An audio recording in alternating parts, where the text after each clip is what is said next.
He had been watching her do it alone for 13 months. Every Saturday morning, same time, same spot at the edge of the market square in Millhaven, Kansas. The wagon pulled up, the horse tied, and then her. Slim and red-haired and moving through the unloading with the focused, efficient quality of someone who had been doing this alone long enough that the alone had stopped feeling like a condition and had become simply the shape of the work. The crates were too heavy for her. Not all of them, most of them. She managed with the specific wiry strength of someone whose body had been adapting to demands beyond its natural capacity for 13 months. But the heaviest one, the one at the back of the wagon with the root vegetables, was the one she had to set her whole body against and drag rather than lift. The one that left her breathing harder than the others, the one he had been watching her struggle with every Saturday for 13 months without walking over, without offering, without doing the thing that was available to him and that the watching had been making more difficult to not do with each Saturday that passed. He did not know, standing at his own stall on the other side of the market square on that specific October morning, why this was the Saturday rather than any of the previous 50-something Saturdays. He only knew that when she went to the back of the wagon and set her hands on the heaviest crate and began the specific, effortful process of moving it that he had watched 50-something times. Something in him that had been managing the impulse to walk over for 13 months arrived at the end of the management, and he walked over. He lifted the crate. He set it where it needed to be. He did it without asking, and without announcing, and without any of the social construction that would have required her to prepare a response to the offering. Because the offering was not the kind that required a response, and he had understood this before he walked over. She stood with her hands in the empty space where the crate had been. She looked at her hands. She looked at him. And she cried, not quietly, and not with the managed composure of someone who had decided to cry, but in the specific way that people cried when something they had been holding very tightly was suddenly and without warning no longer in their hands, and the releasing of the holding produced the specific response of someone who had not understood how much they had been holding, until the moment it was no longer entirely theirs to hold alone. He stood beside her in the October morning, and he did not say anything, because there was nothing to say, and because he understood from the specific quality of the crying that the tears were not about the crate, and that the thing they were about was something that had been waiting 13 months for exactly this kind of release. Welcome to Cowboy Ironheart. If this already has you, let us know you are here. There is a particular kind of exhaustion that does not show itself in the ways that exhaustion was supposed to show itself. That did not arrive in the visible form of someone who had given up or who had sat down or who had let the thing they were managing become unmanaged. It arrived instead in the specific quality of someone who was still going, still functional, still executing the daily requirements of the daily life with the focused competence that had been their characteristic quality, who was doing it from a place that was so far past the sustainable limit of what one person's reserves could provide, that the doing of it had become a different kind of activity than it had been at the beginning, had become the specific activity of someone operating entirely on the metabolized residue of a capacity that had been exhausted months ago, and that was being replaced daily and without announcement by something that was thinner and more brittle and that would not hold indefinitely. Rose Calloway had that kind of exhaustion, and it had been the texture of her daily life for 13 months. And she had been managing it with the same focused competence she brought to everything else, which meant she had been managing it so thoroughly that most of the people in Millhaven, Kansas, would concluded that she was doing fine. She was not doing fine. She knew she was not doing fine in the specific interior way of someone who had been doing the honest accounting of their own interior for long enough to know the difference between fine and the performance of fine. And the performance was what was currently available. The honest accounting told her that the reserves were lower than they had ever been, and that the rate of depletion had not decreased despite 13 months of the specific forward-facing management that was supposed to produce recovery over time. And the honest accounting also told her that the reserves were lower than they had been at the equivalent point in any previous difficult period of her life, which told her that this specific difficult period was different in kind from the previous ones, was the kind that required something she had not yet found a way to provide for herself. She had grown up in the northeastern part of Kansas, In a town called Harper's Creek that was smaller than Millhaven and that had the specific quality of a place small enough for everyone to know everyone's business and not always generous enough with the knowing. She was the older of two daughters in a family that was decent and hardworking and that had given her the specific formation of a frontier childhood, which was the formation of early competence and practical intelligence and the understanding that things did not get done unless someone did them, and that the someone was often you. She had been good at getting things done from the time she was old enough to be useful, had been the daughter who noticed what needed doing and did it, who had the practical intelligence that her mother valued, and the stubbornness that her father recognized as the quality that produced people who survived difficult things. She had been, before everything that produced the current version of herself, someone who laughed more easily than the current version did, who had the specific quality of someone for whom the world was genuinely interesting rather than primarily demanding. She had loved books in the specific way of someone who found the interior world of language more spacious than the exterior world of a small Kansas town, had read everything she could access with the focused pleasure of someone for whom reading was not a leisure activity but a necessity. She had been noticed in Harper's Creek as a girl of considerable intelligence and considerable stubbornness, and the specific combination of those two things that was either charming or difficult, depending on who was doing the assessing. She had met James Calloway when she was 24, at a church social in the county seat that she had attended with her younger sister. He was 28, a farmer who had inherited the Calloway land outside Millhaven from his father the previous year, and who had the specific appealing quality of a man who was comfortable with himself in the specific way of someone who had grown up on a piece of ground he understood, and who did not need the world to be anything other than what it was. He was not dramatic, and he was not complicated, and he was, in the specific way she had found most reliable in her experience of people, exactly what he appeared to be. She had married him within the year and had gone to the Calloway farm outside Millhaven with the specific hope of a young woman who had made a clear-eyed decision and who was organized around executing it with everything she had. The marriage had been good in the specific plain way of things that were not romantic in the heightened sense, but that were genuinely functional in the way that mattered, which was the way of two people who respected each other and who had organized a life together that worked and that was producing what it was supposed to produce. James had been a reliable and present partner in the farm work and in the daily management of the life, had not been a man of many words or many large gestures, but had been the specific kind of man who showed up for what the day required without needing the showing up to be acknowledged, which was the quality she had valued most and which she had recognized in him early, and which had been the primary thing she was grieving in the 13 months since he died.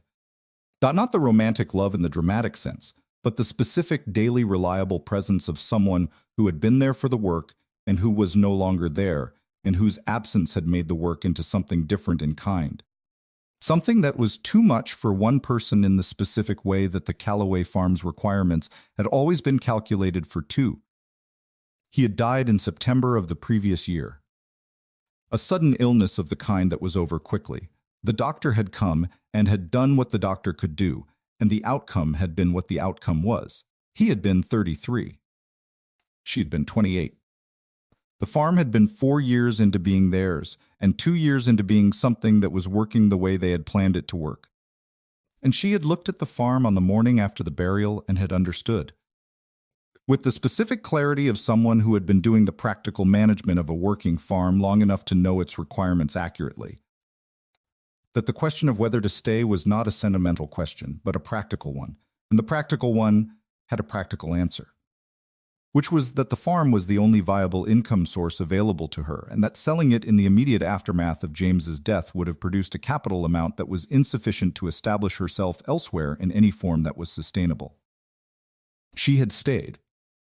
She had organized the staying with the systematic practical intelligence that was her characteristic quality, assessing what the farm required and what she could provide alone, and where the gaps were and how to manage the gaps with the available resources, which were primarily her own labor extended to cover the gaps and the specific focused efficiency she had been developing across 13 months of extending it.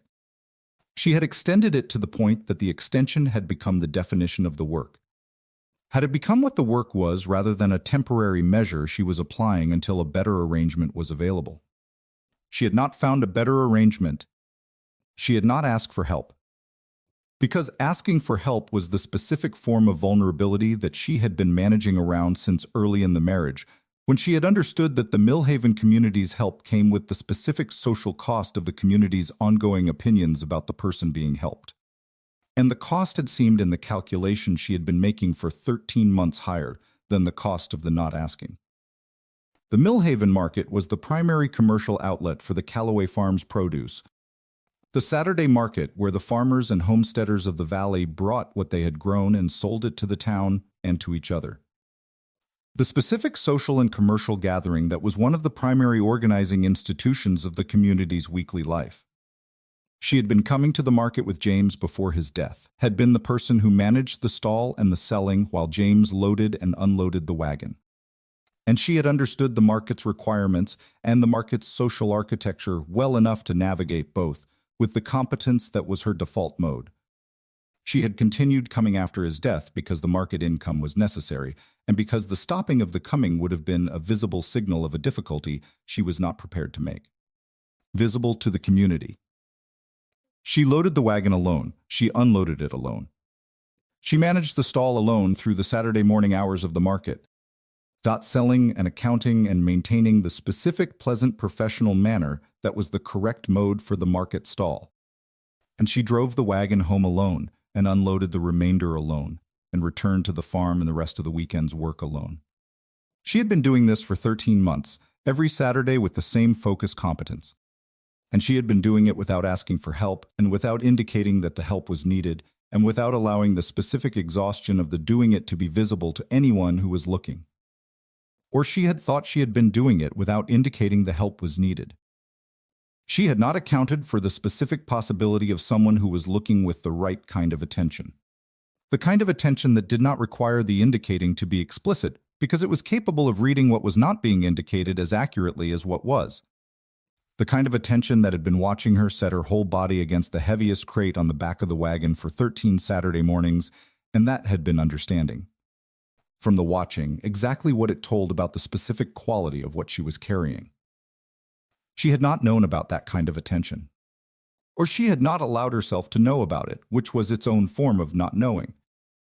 The form that was the specific management of a perception that would have required a response and that she was not ready to have a response for.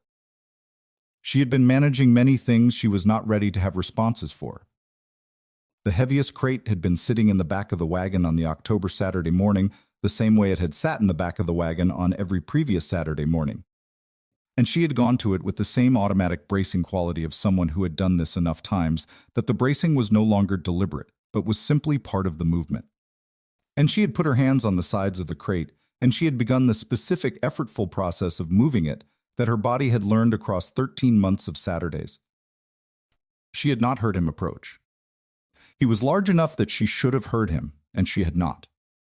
Either because the market noise covered the approach, or because she had been so concentrated on the crate that the peripheral awareness she normally maintained had been fully allocated to the task. She had only understood that someone was there when the crate lifted from below her hands, lifted with the complete ease of someone for whom the lifting was not an effort. Lifted and moved and set in the correct place with the specific economy of movement of someone who had assessed where it needed to go before he lifted it, and who had required no direction. She had looked at her hands. The hands were in the space where the crate had been. The space was empty. The crate was where it needed to be.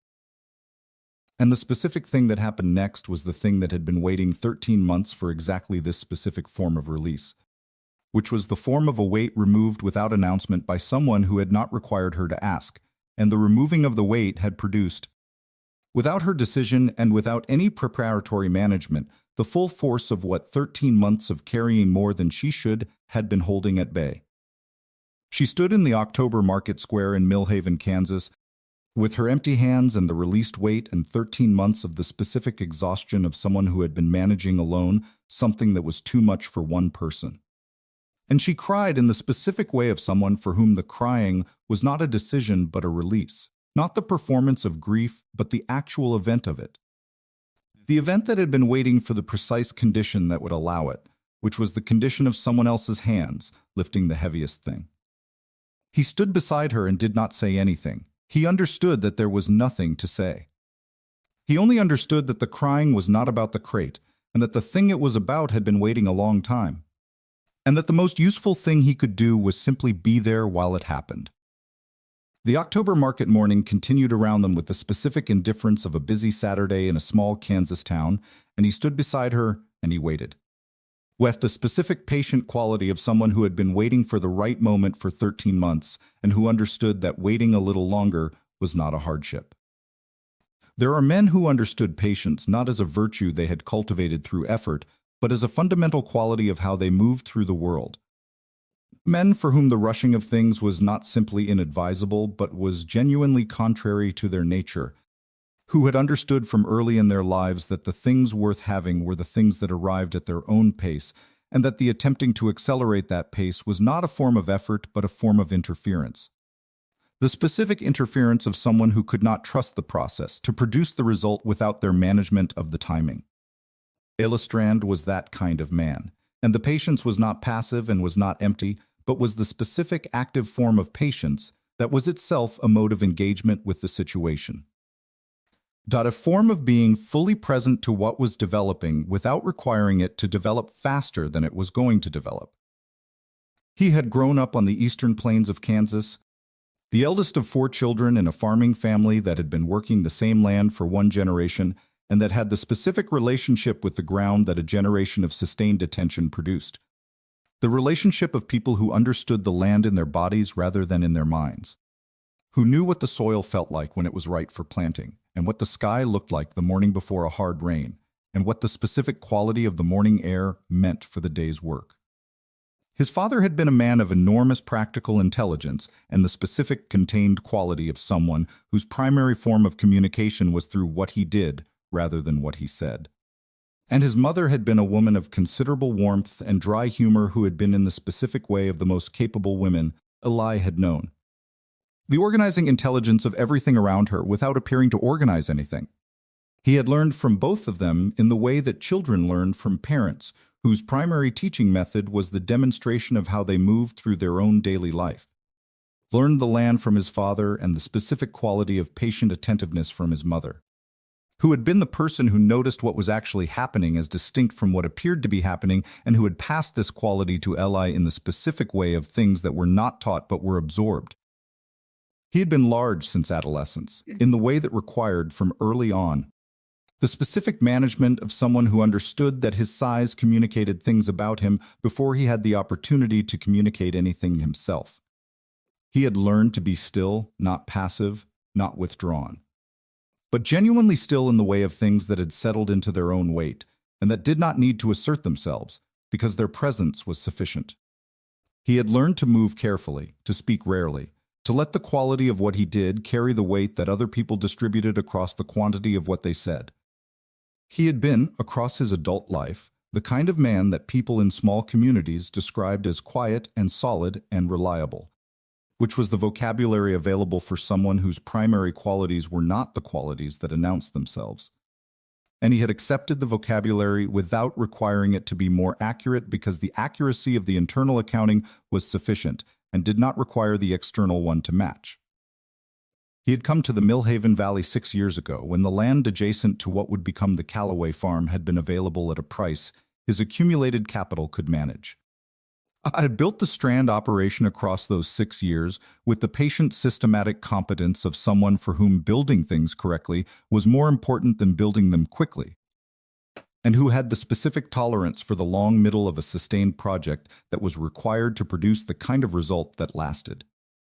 The Strand farm was, by the October of the story's central event, a working operation that was exactly what he had intended it to be when he had looked at the available land 6 years ago and understood what could be made of it with the right sustained attention. He had known James Calloway in the adjacent property way of farmers whose land shared a fence line, which was a specific form of knowing that was not intimate but was genuine. Built from the shared fence line and the shared seasonal rhythms and the occasional practical exchanges of 2 people who understood the same work and who had the specific easy relationship of people who had enough mutual respect and enough mutual independence to not require anything more from the relationship than what it naturally produced. He had known James as a reliable and capable neighbor and had been genuinely sorry when he heard about the death, sorry in the plain, honest way rather than the social performance of sorrow. Because the loss of a reliable neighbor was a genuine loss, in the specific daily practical sense of someone who understood that the community of working people on adjacent land was a form of infrastructure, as real as the fence lines themselves. He had noticed Rose Calloway in the way he noticed most things that were in his regular field of attention, which was comprehensively and without agenda. He had seen her at the market before James's death. Had seen her managing the stall with the focused professional competence of someone who was good at the work and who was organized around doing it well rather than appearing to do it well. He had seen her at the market after James's death, and the quality of what he had seen had been different, not in the external form, which was the same focused professional competence, but in the specific interior quality of it, which he had been able to read from the particular way she moved and held herself and directed her attention. The reading of someone who had been paying the right kind of attention to the world for long enough to understand the difference between competence that was generated from adequacy and competence that was generated from depletion. She was operating from depletion.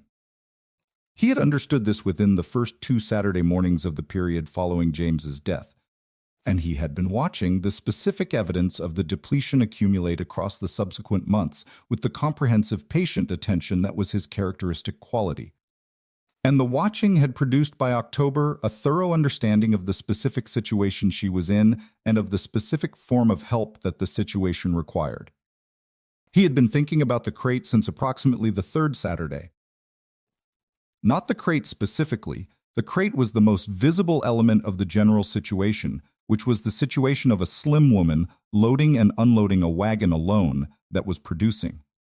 Week by week and Saturday by Saturday, the specific accumulated cost of sustained physical effort beyond the natural capacity of the person providing it.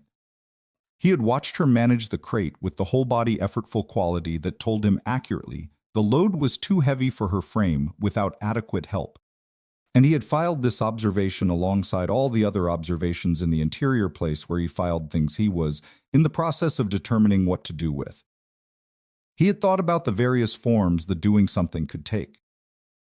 He had thought about the direct approach, which was to walk over an offer, and had understood the problem with the direct approach, which was that the offer required her to accept or decline, and the declining was the more likely response from someone who had been managing alone for long enough that the managing had become the identity and the accepting of help had become the specific vulnerability that threatened the identity.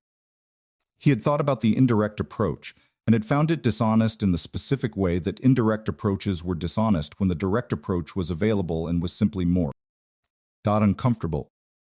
He had thought about doing nothing and had arrived across the 13 months at the understanding that doing nothing was no longer available to him as an honest response to what he was watching. Because the watching had produced something in him that doing nothing could no longer accurately express. The something in him had been building since approximately the 4th month after James's death. Building in the specific way he had recognized because he had built things slowly and deliberately for most of his adult life, and he knew what the building felt like from the inside. Napa knew the specific quality of something accumulating toward a sufficiency that was not yet there, but that was approaching with the patient, unhurried certainty of things that were going to arrive, regardless of whether you managed the arriving or simply waited for it.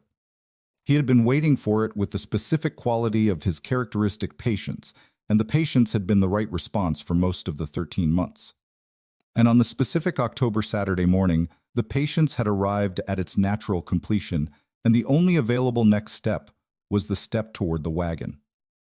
He had finished setting up his own stall in the usual time, had organized the produce in the specific efficient way that was his method, and that he had been using for 6 years of market Saturdays, and he had looked across the market square to the Calloway stall and had seen her at the back of the wagon with her hands on the sides of the heaviest crate and had felt the specific thing that was the end of the patience and the beginning of the action, which was not urgency and was not impulse, but was simply the plain recognition of someone who had arrived at the correct moment and who understood that the correct moment required the correct response. He walked across the market square in the October morning light with the unhurried deliberateness that was how he walked everywhere. And he came to the back of the wagon, and he reached past her without announcement, and he lifted the crate with the specific ease of someone for whom the lifting was entirely within his capacity. and he set it where it needed to be, which he had assessed from the arrangement of the stall before he lifted it, so that the placement required no direction from her. He had expected her to say something. He had prepared himself for the range of possible responses, the refusal, the thanks, the brief social exchange of two people who had been adjacent for 6 years without being close, and who were navigating the first direct engagement of that adjacency. He had not prepared for what actually happened, which was that she stood with her empty hands and said nothing, and then she cried. He stood beside her, and he did not say anything, because the crying was telling him something specific that words would have interrupted, which was that the tears were not about the crate, and were not about him, and were not about any of the individual elements of the situation, but were about the totality of what 13 months of carrying more than she should have been, and what it felt like when the heaviest thing in the heaviest crate was finally, without warning and without ceremony, lifted by someone else. He understood this. He understood it in the specific way of someone who had been watching the weight accumulate for 13 months and who had understood, from the watching, what the weight actually was, and what the releasing of even a portion of it was going to produce. He had not anticipated the specific form the release would take, which was the crying, but he had understood the principle of it.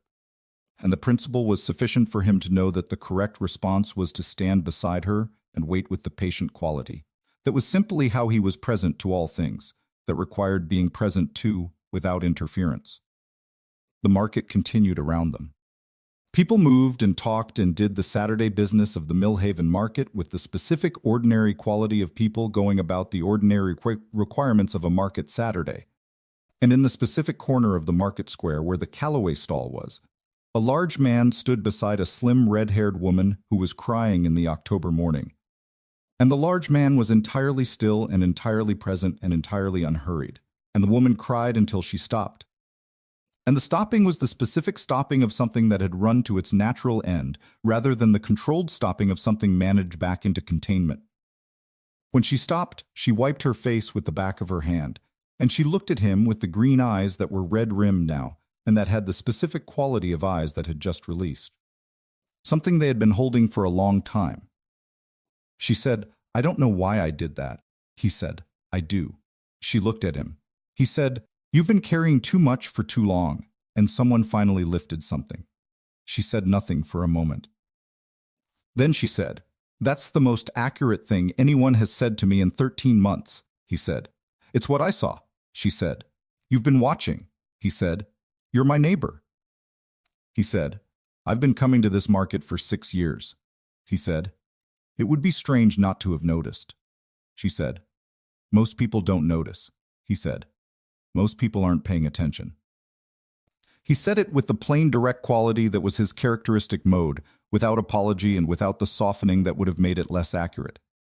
And she received it with the specific quality of someone receiving an accurate thing and finding the accuracy more useful than the softening would have been. She said, "Aaliyah Strand?" He said, "Yes." She said, "I know who you are." He said, "I know who you are too." She said, "Then we've been not talking to each other for 6 years with full information." He said, "Yes." He said, "That seems like long enough." She looked at him with the red-rimmed green eyes, and something in her expression shifted in the specific way that something shifted in people's expressions when they received a true thing in the plain form. And she said, "Yes." She said, "It does." The market continued around them with the specific, indifferent efficiency of a Saturday morning that had its own requirements, and that was not going to adjust those requirements for the specific, but interior event that had just occurred in the corner where the Calloway stall was set up. People came and bought and moved on, and the morning did what October mornings in Millhaven did, which was to be clear and cold and entirely occupied with its own concerns. That the two people at the Calloway stall existed in the specific territory of something that had just happened and that had not yet been fully accounted for, which was the territory that required the most careful navigation, because it was the territory where the wrong word or the wrong movement could change the quality of what had just occurred into something that required management. And neither of them was interested in what it became when it required management. He helped her finish setting up the stall. Not with the social construction of an offer and an acceptance, and the specific transactional quality of a favor being done and a favor being received. but with the plain practical quality of someone who was there and who could see what needed doing and who did it. Moving through the remaining tasks of the stall setup with the focused efficiency of someone who had been doing market days for 6 years and who understood the requirements. She watched him for a moment with the specific quality of someone who had not been helped with these tasks for 13 months and who was in the process of recalibrating the experience of having them done by another person. And then she went to the tasks she knew he could not anticipate, which were the specific organizational arrangements of the Callaway stall that were her own system. And they worked through the setup in the specific parallel quiet of two people doing adjacent tasks without getting in each other's way. When the stall was ready, she stood behind the counter and looked at him and said, "You have your own stall to manage," he said. "My stall is ready," he said. "I set it up before I came over." She said, "You planned this." He considered this honestly. He said, "I planned to come over this morning." He said, "I didn't plan what happened after." She said, "What did you plan?" He said, "I planned to lift the crate," she said. "And after the crate," he said, "I planned to go back to my stall." She said, "That was the plan." He said, "Yes." She said, "It didn't work out that way." He said, "No." He said it with the specific plain quality of someone acknowledging a deviation from plan without assigning any particular valence to the deviation. And she received it with the same plain quality. And the morning was cold around them, and the market was busy, and they were standing in the specific territory of something they had not entirely determined what to do with. She said, "Why this morning?" He said, "I don't know exactly." He said, "I've been thinking about it since approximately the third Saturday after your husband died." He said it with the same plain honesty he had used for everything else, without the social softening that would have made it easier to deliver and less accurate to receive. And she looked at him with the green eyes and processed the accuracy of it. She said, 13 months, he said. "Yes," she said. "You've been thinking about coming over for 13 months and you came over this morning." He said, "This morning felt right." She said, "What was different about this morning?" He said, "Nothing was different." He said, "It was simply the morning when the thinking had been sufficient and the doing was what was indicated." She looked at him for a long moment. She said, "That is a very specific way to describe a decision." He said, "It was a specific decision." She said, "What made it specific?" He said, "You." He said it simply and without elaboration, and she held it in the space between them for the moment it required before she said anything else. She said, "I should manage the stall." He said, "Yes." He said, "I'll go back to mine." She said, "All right." He turned to go and she said with the specific quality of someone saying something they had not planned to say, but that had arrived naturally at the surface and that they were not going to prevent, "Thank you." He turned back. He said, "You're welcome." He said it with the plain completeness of someone for whom the thank you and the you're welcome were accurate statements of an exchange that was genuine rather than social. And he went back to his stall across the market square, and she stood behind the Callaway stall counter, and the Saturday morning continued. She found herself aware of his stall across the market square with the specific peripheral awareness of someone who was not looking, but who was not looking either. The awareness of someone for whom the location of another person in the shared space had acquired a quality it had not previously had, and that she was processing in the specific careful way. She processed things that had acquired qualities she had not anticipated. His stall was organized with the specific efficient simplicity of someone who had been doing this for 6 years and who had arrived at the correct arrangement through the accumulation of 6 years of knowing what worked. And he managed it with the same unhurried quality he appeared to bring to everything. Moving through the transactions of the morning without the particular social performance that some of the market vendors applied to the work of selling. Simply present with the work and the people it brought him into contact with, in the direct, honest way that appeared to be his fundamental mode. Customers came to the Callaway stall through the morning and she managed them with the focused professional quality she had been maintaining for 13 months. Selling and accounting and maintaining the specific pleasant manner that was the correct presentation for the work. She was aware in the space between customers of the specific quality of what the morning had been, aware of it in the interior place where she processed things that had not been expected and that had produced something she did not yet have a full accounting for. The crying had been the specific form of something she had not been allowing for 13 months, and the not allowing had produced over that time.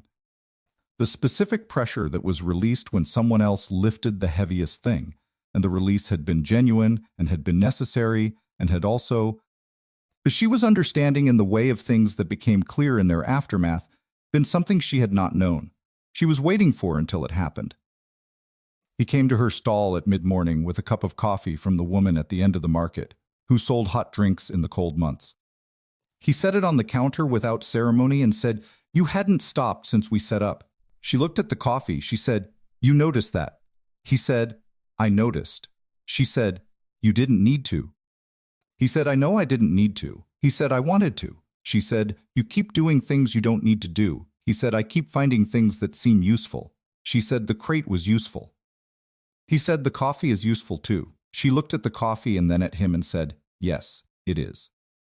She picked it up, and it was warm in her hands. In the October cold, and she drank it, and it was the right kind, strong and not sweet, the kind she would have made herself. And she said, "How did you know?" He said, 6 years of market Saturdays. He said, "I pay attention to what people drink." She said, "You pay attention to a lot of things." He said, "The things worth paying attention to." She said, "And I'm worth paying attention to." He said, "Yes." He said it without the social softening that would have made it a compliment rather than a statement, and she received it as a statement, which was more useful than a compliment and considerably more difficult to know what to do with. He went back to his stall. She drank the coffee and managed the stall, and the morning moved through its Saturday quality around her. At the end of the market, when the remaining produce was being boxed and the stalls were being broken down in the specific efficient way of people who had done this many times, he came to the back of the Cowboy wagon and he lifted the crates in the way he had lifted the first one, without asking and without announcement. Loading the wagon with the focused, practical efficiency of someone who understood what he was doing and who was doing it correctly. She watched him for a moment and then she helped, doing the parts he could not anticipate, and they loaded the wagon in the same parallel quiet they had used for the stall setup. And when it was done, she stood at the back of the wagon, and he stood beside it, and she said, "You don't have to do this every Saturday." He said, "I know I don't have to." She said, "I've been doing it alone for 13 months. He said, "I know you have." He said, "That's why it seemed like it was time to stop." She said, "Just like that." He said, "Not just like that." He said, "After 13 months of thinking about it." She looked at him with the green eyes in the October afternoon light that was coming in low and specific and was the honest light of October that showed things plainly. She said, "Elistrand." He said, "Yes." She said, "I'll see you next Saturday." He said, "Yes." He said, "You will." But he said it with the plain certainty of someone for whom the statement was accurate and who understood the accuracy as sufficient. And she nodded and climbed to the wagon seat and took the reins and drove out of the market square toward the Cowboy farm. And he stood in the market square and watched her go with the specific quality of patience that had been his characteristic quality for 13 months and that had arrived. And the specific October morning at its first visible result. The drive home was 8 miles, and she drove it with the October light around her and the empty stall in the back and the specific quality of someone who had been through something they had not anticipated and who was in the process of the first careful accounting of what the something had been. The accounting told her several things in the specific way that honest accounting told you things.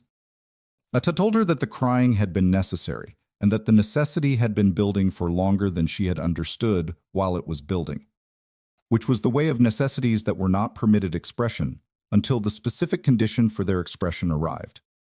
It told her that the condition had been a man who had walked over without asking and had lifted the heaviest thing without requiring her to ask him to, which was the specific condition she had not known she had been waiting for because she had not known that waiting for it was something she was doing.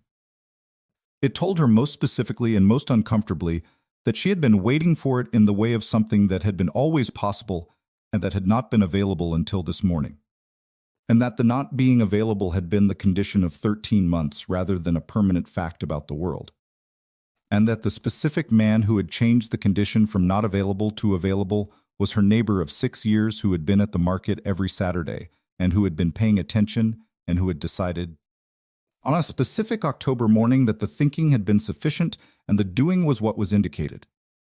She pulled the wagon into the Cowboy farm in the late morning and unhitched the horse and led it to the barn and then stood in the yard for a moment in the October air looking at the farm, which was the same farm it had been this morning, and the same farm it had been for 13 months, and which looked. That in the specific quality of the October afternoon after the specific October morning, slightly different in a way she could not have explained to anyone who had not been inside the morning with her. She went inside, and she made tea, and she sat at the kitchen table, and she allowed herself, for the specific duration of the afternoon, the full weight of what the morning had been. And the full weight was considerable, but was not the weight she had been carrying for 13 months. It was lighter by the specific amount of something that had been released in the October market square when a large man had lifted the heaviest crate without being asked. And the lightness was its own specific thing that she was going to need some time to understand fully. She allowed herself the time. She sat with the tea and the October light and the farm around her, and she let the morning be what it had been, without managing it into something more comfortable or more accountable or more easily categorized, and she found that the not managing of it was itself a form of relief. The specific form that was available only when something had been sufficiently addressed that the management was no longer the only available response to it. She thought about next Saturday.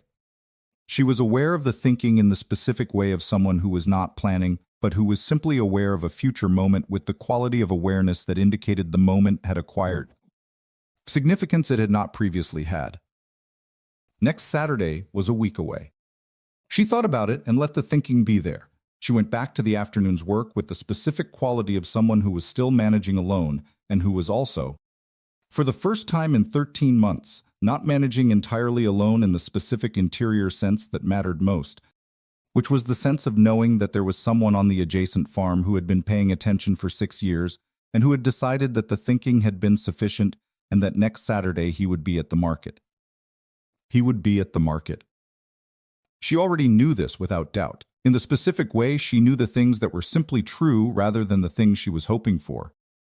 And the knowing without doubt was itself the most significant thing that had changed in the October morning, more significant than the crate and more significant than the crying, which were the visible evidence of a change that had been happening in the specific invisible territory of what it was to stop being entirely alone. The November arrived in Millhaven with the specific authority of a Kansas autumn that had decided it was finished being tentative and was committing to what it was, which was cold and windy, and the specific flat country cold that was different from the cold of places with hills and trees to break it. The cold that arrived across the open ground without obstruction, and that pressed against everything it encountered with the honest insistence of something that had no apology for what it was. The market continued on Saturdays because the market always continued on Saturdays regardless of the weather, which was the specific quality of a community institution that had been going long enough to have outlasted every weather condition the Kansas plains had produced, and that had no intention of being interrupted by any future conditions they might produce. Rose had been thinking about the October Saturday with the specific careful quality of someone who was in the process of understanding something important and who did not want to rush understanding because rushing it would produce a conclusion that was convenient rather than accurate. She had been thinking about it, not constantly and not obsessively, but in the specific background way of things that had lodged in the interior place and that were being processed there by the slower and more thorough method of sustained unconscious attention. The method that was slower than the deliberate analysis, but that was more reliable for the things that were too layered to yield to the deliberate analysis alone. She had been thinking about the crate and the crying and the coffee and the loading of the wagon and the specific quality of him across the market square, which was the quality she had been aware of in the peripheral way, and that was now, after the October Saturday, available to a different quality of attention. He was at the market the following Saturday, as she had known without doubt he would be. He came to her stall at the beginning of the morning before the customers arrived, and he helped with the setup in the same parallel quiet they had established in October, moving through the tasks with the focused efficiency that was his characteristic quality, and she worked alongside him in the same parallel way. When the setup was finished, he went back to his stall, and she managed hers through the morning, and he brought her coffee at mid-morning without announcement, and she received it with the plain acceptance that had been available to her since October, in a way it had not been before, which was the acceptance of someone who had processed the first offering enough to be able to receive the second one without the specific internal recalibration that the first one had required. He helped load the wagon at the end of the market as he had helped in October. And when they were done, she said, "You don't have to come every Saturday," he said. "I know." She said, "You have your own setup to manage." He said, "My setup takes 20 minutes. He said, "I've been doing it for 6 years. He said, "I have time." She said, "You've always had time." He said, "Yes." She said, "You came over anyway in October." He said, "Yes." She said, "What changed?" He said, "I told you." He said, "The thinking had been sufficient." She said, "And the thinking is still sufficient." He said, "Yes." He said it with a plain quality that closed the topic. Not because the topic was unworthy of further discussion, but because the plain statement was the full answer and elaboration would have added nothing accurate to it. She looked at him with the green eyes and said, "All right." He said, "All right." And that was the establishing of the pattern, which was not a negotiation and was not an arrangement, and was simply the natural acknowledgement of two people who had arrived at an understanding and who were going to proceed from it. The November Saturdays developed the specific quality of something that had been established, and that was developing rather than beginning. Not the tentative quality of a new thing that was finding its shape, but the specific quality of something that had its shape, and was adding to the shape in the incremental way of things that were real rather than performed. He came on Saturdays and he helped with the setup, and he brought the coffee, and he helped with the loading, and she received all of it with the specific plain quality that had been available since October. The quality of someone who had processed the first Saturday enough to stop requiring a fresh recalibration each time the pattern repeated. She was aware of him across the market square on the Saturdays in a different way than she had been aware of him before October, which was the difference between the peripheral awareness of someone whose presence was a general feature of the environment and the specific awareness of someone whose presence had acquired the quality of something she was attending to with the portion of her attention that was not required by the immediate work. She noticed the way he managed his stall, which was with the specific unhurried competence of someone who had been doing it for 6 years and who had no remaining questions about the correct approach. She noticed the way he talked to the people who came to his stall, which was briefly and directly without the social performance of some of the other vendors. And she noticed that the brevity was not unfriendly, but was the specific brevity of someone for whom the useful exchange was the goal, rather than the prolonged social contact. She noticed the way he moved, which was with the unhurried deliberateness of a very large man who had learned to manage his dimensions without self-consciousness and who occupied the space he occupied with the complete ease of someone who had been this size for long enough to have made a thorough peace with it. He noticed her noticing, and she understood that he did, from the specific quality of his attention when she looked across the market square and found him already looking back. Not with the intrusive quality of someone who had been watching and had been caught, but with the direct, honest quality of someone for whom the looking was simply the available expression of where his attention was, and who did not manage the expression because managing it would have been less honest than allowing it. She received the direct, honest quality with the green eyes, and something in the green eyes was less carefully managed than it had been in the weeks before October, was showing more of the interior than she usually permitted the exterior to show. And she registered this with the specific self-awareness she brought to the monitoring of her own interior, and she let it remain unmanaged, because the management of it was not what the moment required.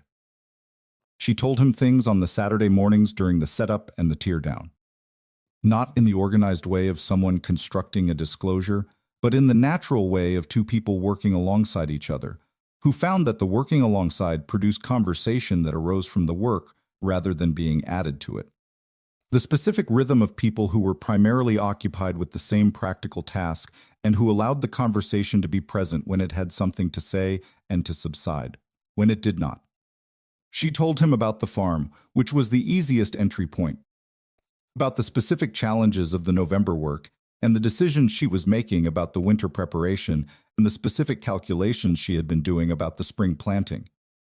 He listened with the full attention and asked the questions that told her he understood the specific practical content of what she was describing and that he found it genuinely interesting, which was the specific quality of interest that was about the thing rather than about the management of the social interaction.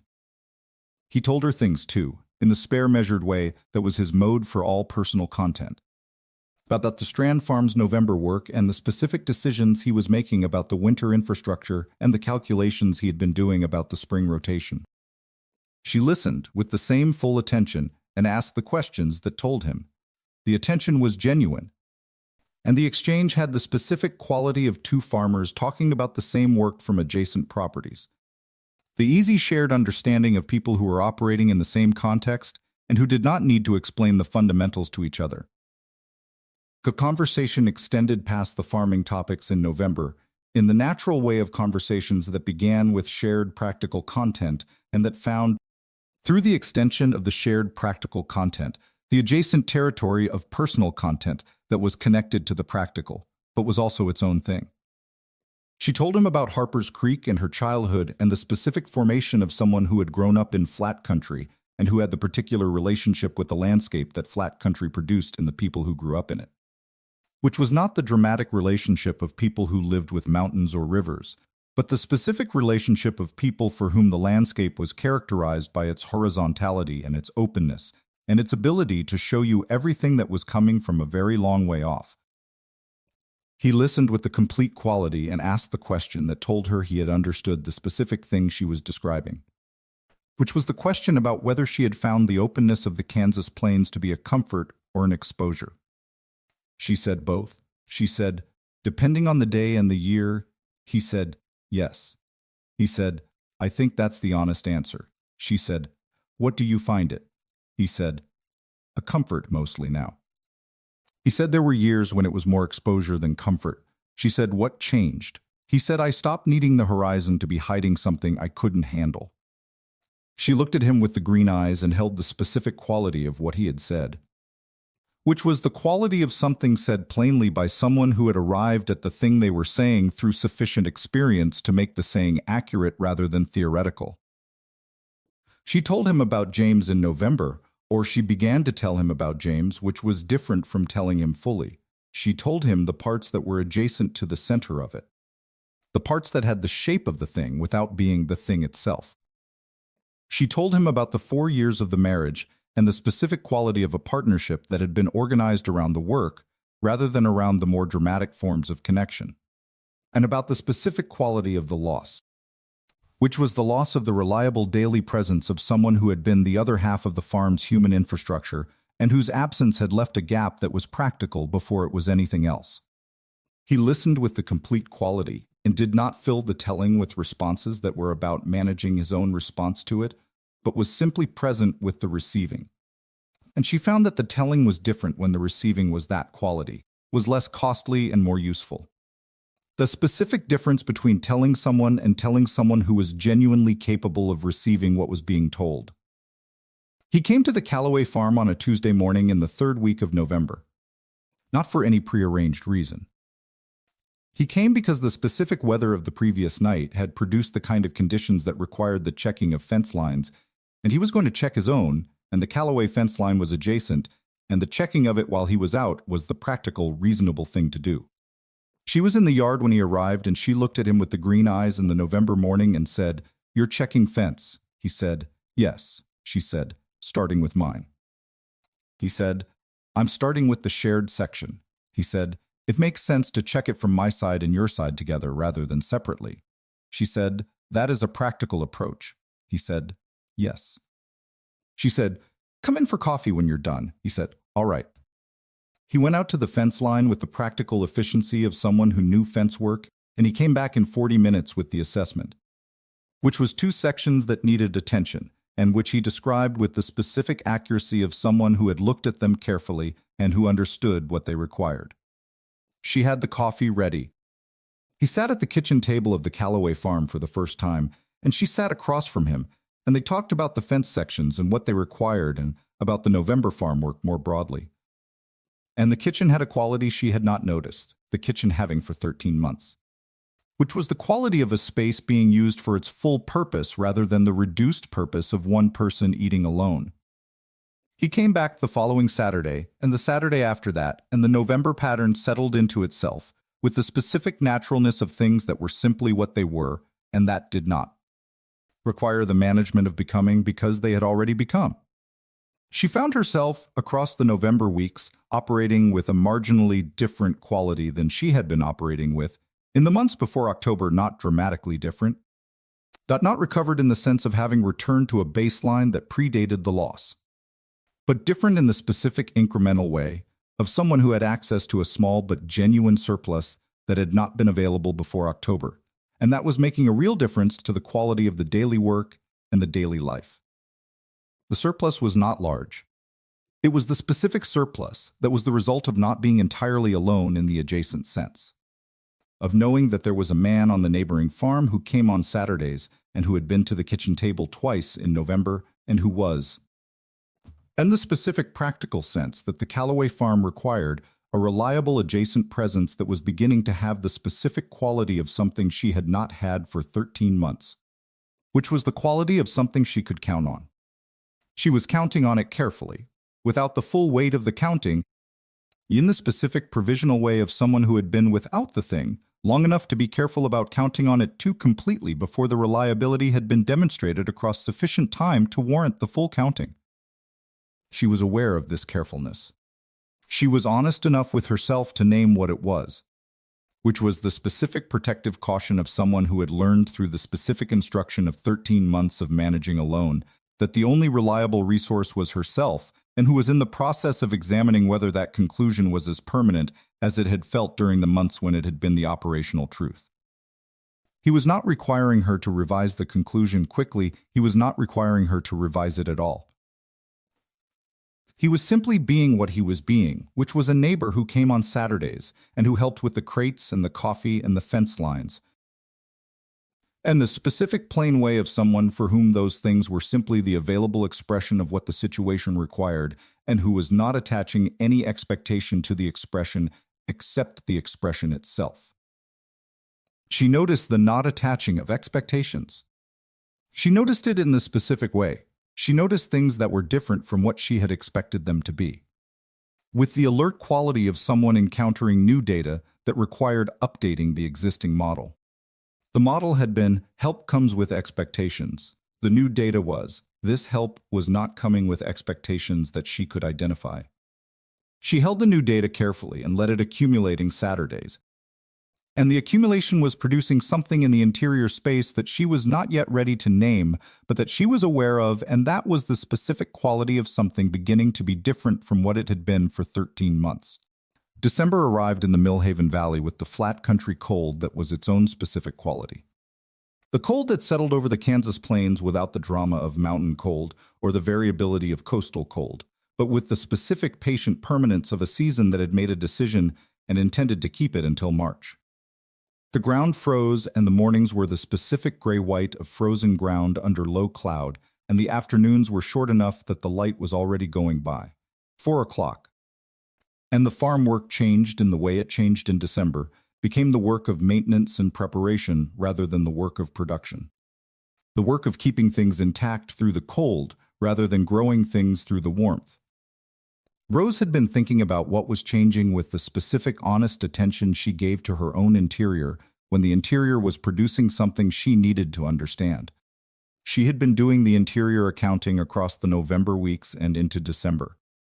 And the accounting had been producing results that she had been holding in the interior place with the specific careful quality of someone who was not yet ready to act on the results, but who was committed to looking at them honestly rather than managing them into a form that was more comfortable but less accurate. The results told her several things. They told her that the surplus she had been operating from since October was real and was the result of something specific rather than a general improvement in her circumstances, which meant it was connected to something she could lose if the something changed. They told her that the something it was connected to was the presence of Eli Strand in the specific adjacent way he had been present since October, which was the practical, helpful, reliable presence that had been changing the quality of her Saturdays and her Tuesday fence line mornings, and the specific interior quality of knowing that there was a person on the adjacent farm who was paying attention. They told her that the knowing was something she had come to rely on more than she had understood. She was coming to rely on it, which was itself the specific information that was most important and most uncomfortable. She told him more in December than she had told him in November. Not with any decision about the telling, not in the organized way of someone executing a planned disclosure, In this specific natural way of conversations that had been developing for 2 months and that had found through the developing the depth that was available between two people who were genuinely honest with each other and who had established through the sustained honest exchange of November, the specific trust that made the deeper territory accessible. She told him about the first winter after James's death, about the specific quality of a winter that had been the hardest she had been through in her 29 years. About the specific form of the alone in December and January when the farm work was least demanding and the interior was most available, and the absence of the person who had been the other half of the farm's human infrastructure was most loud in the specific quiet of the winter evenings. He listened with the complete quality that was his characteristic quality when she told him things that mattered. The quality that received what was offered without managing it into something more comfortable and without filling the space of it with anything that was about his own response, rather than her telling. He told her about his own winters, about the specific quality of the 6 years he had been on the Strand farm, and what the winters had been, not all of them the same. Not all of them hard in the same way, but the specific texture of each one determined by the specific circumstances of the year that produced it. He told her about the winter 3 years ago when a bad livestock illness had taken most of the season's income, and he had managed the specific difficulty of that with the focused, practical competence that was his characteristic response to difficult things. And he told her about the winter 2 years ago when the adjacent property had been listed for sale, and he had thought for a week that he was going to have the kind of neighbors who were not farmers and who did not understand the specific requirements of adjacent farmland. And about the specific relief when the Calloways had bought it, and he had understood from the first look at what James Calloway did with the land in the first season that the relief was warranted. She said, "You were relieved when we bought it." He said, "Yes." She said, "You knew James." He said, "I knew James, the way neighbors know each other." He said, "He was a reliable man." He said, "It matters more than most things when the property shares a fence line." She said, "Yes." She said, "He was reliable." She said it with the specific plain quality of someone confirming something accurate about a person they had loved, and that accuracy was a form of honoring the person. And he received the quality of it with the same plain quality, and said nothing further, because nothing further was required. The kitchen table of the Calloway farm had become across the December weeks the specific place where the conversations that were not market stall conversations happened. The place where the territory beyond the practical farming content was available in a way that the market square was not. Because the kitchen table was private and was hers, and his being at it was his being in her specific domestic space, which was a different quality of proximity than the market square, and that produced in the conversations that happened there a different quality of honesty. She had been aware of this difference, and had been receiving it with the same careful quality she brought to all the new things that October had made available. Processing it in the interior place with the specific honest attention that was her characteristic quality when she was doing her most important internal work. She was finding that she talked to him differently than she had talked to anyone since James died. Not just the content, which was more honest and more interior than what she had offered anyone else in 13 months, but the specific quality of the talking, which was the quality of someone who was not managing her presentation for the specific social purpose of managing other people's perceptions of her and of her situation. But it was simply saying what was true in the direct, honest form that the truth required. The management had been her primary social mode for 13 months. She had been managing the community's perception of her situation with the focused intelligence she brought to all management, maintaining the specific presentation of a woman who was coping adequately and who did not require intervention, because the intervention was the specific thing she had been most afraid of. More afraid of it than of the difficulty itself. The management had cost her things. She had not fully accounted for at the time of the spending, had cost her the specific connection that was only available when the management was not operative. The connection of someone being genuinely known by another person in the full, honest form of what they actually were, rather than the managed form of what they were presenting. She was not managing with Ally Strand. She had understood this in October and had been processing what it meant across the November and December weeks, and what it meant was becoming clearer with each week of the processing. 8 meant that the specific relief she had been feeling since October was not only the relief of practical help with the crates and the fence lines and the coffee, but was also, and perhaps primarily, the relief of the connection that was available when the management was not operative. She had not known how much the management had been costing her until the not managing was available as a comparison, which was the specific way that costs became visible, which was through the contrast with their absence. He said something in the second week of December that stayed with her across the rest of the month, in the specific way that things stayed when they had found the precise location inside you that they were aimed at. They had been talking at the kitchen table about the spring planning, and the conversation had moved, in the natural way it moved, into the adjacent territory of what the farm had been and what she intended it to become. And she had said something about the specific difficulty of planning for 2 years out, when the 1-year picture was still uncertain, and he had said, "You've been planning in single years since James died." She had said, "Yes." He had said, "What would you plan if you were planning in longer increments?" She had been quiet for a moment. She had said, "I don't know yet." He had said, "That seems like the right answer for where you are." She had said, "What do you mean?" He said, "I mean that the ability to plan in longer increments is the evidence of something specific in a person's situation. And the specific thing it's evidence of is the feeling that the situation has sufficient stability to support the longer planning." He said, "You've been in a situation that didn't feel stable enough to plan beyond the immediate horizon, and that's an accurate reading of the situation rather than a failure of vision." He said, "When the stability increases, the planning horizon extends naturally." She said, "You sound certain about that." He said, "I've had periods of shorter planning horizons." He said, "The horizon extended when the situation warranted it." She said, "What extended your horizon?" He looked at her with the dark hazel eyes across the kitchen table and said, "Finding out that the adjacent property was bought by someone I could count on." She held that for a moment. She said, "You're saying I extended your planning horizon." He said, "You and James." He said, "The knowing that the adjacent land was being managed correctly by people who understood what it required." She said, "James is gone." He said, "Yes." He said, "The farm is still being managed correctly." He said, "The understanding of what it requires is still there." He said it with the plain quality and held her gaze, and she held his, and the December kitchen was quiet around them. The darkest moment arrived in the last week of December.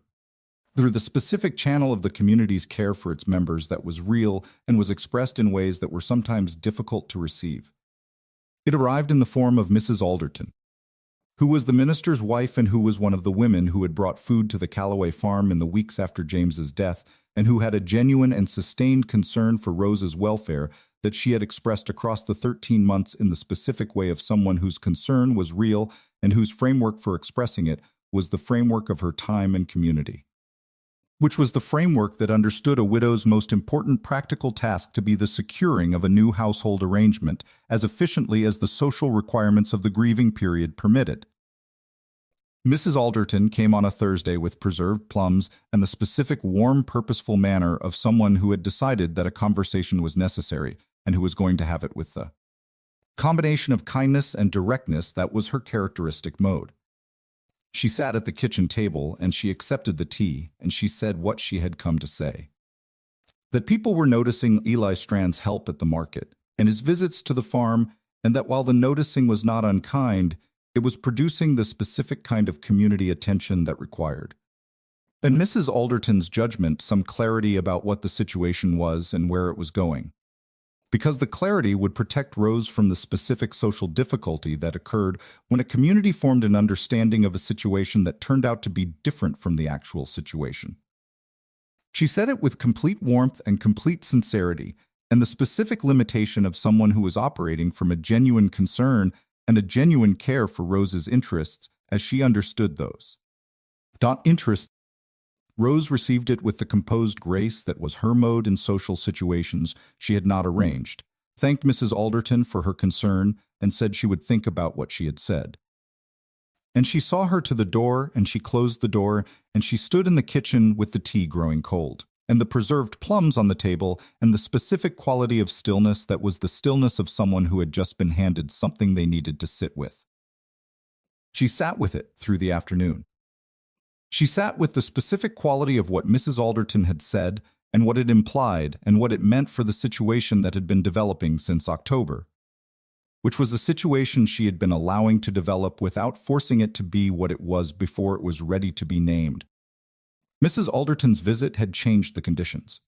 Had it introduced the specific external pressure of community opinion into a situation that had been developing at its own pace and in its own private territory.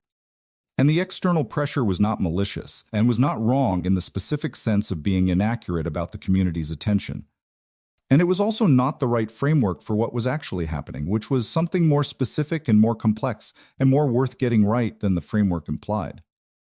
She thought about Eli Strand. She thought about him with the full honest attention rather than the careful peripheral attention she had been using since October while she was still in the processing phase. Thought about him directly and completely and with the specific, honest accounting she had been building toward. She thought about the October Saturday and the November Saturdays and the December kitchen table conversations and the fence lines and the coffee and the specific quality of someone who had been thinking about coming over for 13 months and who had come over on the morning when the thinking was sufficient. She thought about what he was and what he was not. He was not James and was not a replacement for James and was not the management of a practical problem by the substitution of one household arrangement for another. He was something specific in his own. And a man who had been on the adjacent property for 6 years and who had been paying attention for 13 months and who had walked over on a specific October morning because the thinking had been sufficient and the doing was what was indicated. And who had been coming on Saturdays and to the kitchen table because that was simply what he was doing and what he was going to continue to do for as long as it was the right thing. She thought about whether it was the right thing. She thought about it with the full weight of the honest accounting, not from the perspective of what was required by the community's expectations or by the practical management of the farm's needs, but from the interior perspective of someone who had been allowing something to develop and who needed to understand what the something was before the external pressure of Mrs. Alderton's visit compressed it into a form that was determined by the external pressure rather than by the thing itself. The accounting produced something she was not prepared for, which was the understanding that the something had already become a specific thing in the interior space. That it was not a developing situation that was still in the process of becoming, but was something that had already become. Had been becoming since at least the November kitchen table conversations and possibly since earlier. And that what she had been doing in the careful peripheral attention since October was not preventing the becoming, but was simply not looking directly at what had already become. She went to the Strand farm on Friday morning. Not for the fence lines and not for any practical reason she had pre-identified. She went because the accounting had arrived at the result it had arrived at and because the result required something that was not waiting for the next Saturday but was needed before the next Saturday, which was the direct, honest conversation with the person it was about. He was in the yard when she arrived, and he looked at her with the dark hazel eyes with the same direct quality they always had, and he said, "Rose Calloway?" She said, "Yes." She said, "I need to talk to you about something." He said, "Come in." He said it with the same plain quality. And she went into the Strand farmhouse kitchen for the first time, and it was a kitchen with the specific quality of a space organized by a single person who understood the work it was for and who had made it functional without making it comfortable in the way that two people made a kitchen comfortable. And she sat at his kitchen table and he made the coffee, and she told him about Mrs. Alderton's visit and what Mrs. Alderton had said and what she had been thinking in the 24 hours since. He listened with the complete quality. When she finished, he was quiet for a moment. Then he said, "What do you want?" Not what did Mrs. Alderton say, not what does the community expect, not what are the practical considerations, what do you want? She said, "I want to tell you that what has been happening since October is not a management of a practical situation for me," he said. "I know that." She said, "I want you to know that. I know you know that." He said, "All right," she said, "and I want to tell you that the accounting I've been doing since October has produced a result." He said, "Tell me the result." She said, "The result is that I have been allowing myself to know what this is in the careful peripheral way, because the direct knowing was something I needed more time to arrive at." And Mrs. Alderton's visit moved the timeline. Not because the external pressure is the right reason to decide what this is, but because the external pressure made the direct knowing more urgent than the peripheral knowing was going to produce it. He said, and the direct knowing is, he said, that I have not been alone in the specific interior sense since October, in a way that is not about the crates or the fence lines. He looked at her with the dark hazel eyes across the table. She said, I'm telling you because you deserve to know and because I've been honest with you about everything else, and this is the thing I've been least honest about because it was the thing that required the most time. He said, how much time do you have left? She said, I don't know. She said, less than I thought. He said, is that a problem? She said, I thought it might be. He said, and now? She said, now, I think the accounting was ready before I acknowledged it was ready. He said, that happens. She said, yes. She said, it does. He said, Rose. She said, yes.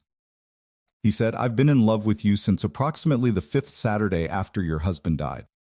He said it with the same plain quality. He said everything that was true and important, without the construction of a declaration and without any performance of the significance of it. Simply as the accurate statement of a thing that was true. She said, the 5th Saturday. He said, it was the Saturday when you had the bad wheel on the wagon and you fixed it yourself in the market square before I could offer to help, and the fixing of it was so completely you.